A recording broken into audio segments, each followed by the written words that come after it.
réunir aujourd'hui, le 11 février 2026, ici à l'Université Mohammed V de Rabat, tous les projets Erasmus+, qui ont été financés, sélectionnés lors de l'appel à projet 2025, des projets de renforcement de capacité du programme de l'Union européenne Erasmus+, dans l'enseignement supérieur et dans la formation professionnelle. Alors l'objectif de cette journée, alors tout d'abord de réunir les projets pour qu'ils se connaissent entre eux, pour essayer de créer des synergies spécifiques et des partages d'expériences, que ce soit pour la gestion du projet elle-même ou encore pour favoriser la dissémination et l'exploitation des résultats des différents projets. Ce qui est nouveau cette année par rapport aux autres éditions des cluster meetings des projets Erasmus+, c'est la volonté du bureau Erasmus+, de créer une synergie entre la formation professionnelle et l'enseignement supérieur à travers la création de cet espace d'échange où on va essayer de rapprocher les visions, les objectifs de ces deux secteurs qui sont complémentaires.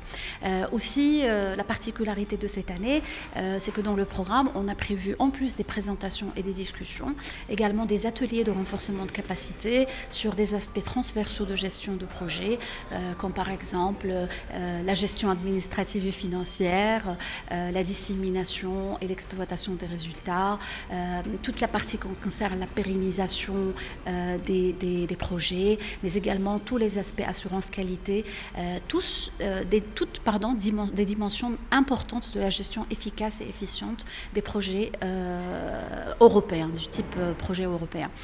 Et puis également, nous avons un atelier où on va discuter des thématiques cette fois-ci.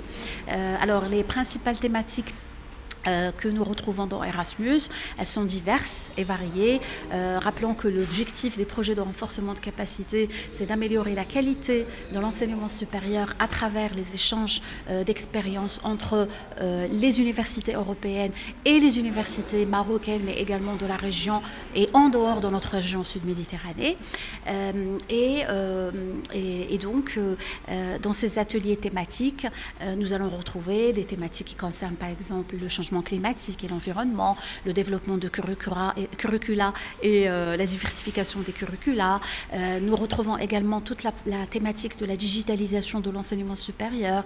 Nous retrouvons également la thématique liée à l'inclusion, etc.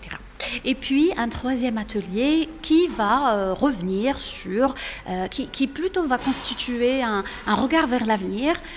Nous profitons de la présence de ces 80 personnes qui représentent des universités, des établissements de la formation professionnelle, également des acteurs non académiques, des ministères, des agences spécialisées, etc., pour essayer de réfléchir ensemble à des partenariats futurs pour le prochain appel et pour également amorcer de nouveaux partenariats.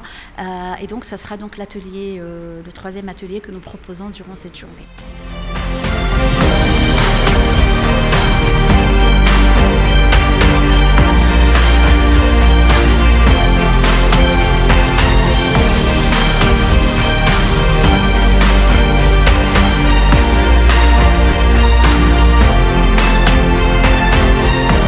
Je suis venu aujourd'hui pour participer à cette journée sur les projets Erasmus CBHE et CBVET. Et j'aimerais bien profiter des discussions et des présentations qu'il y aurait.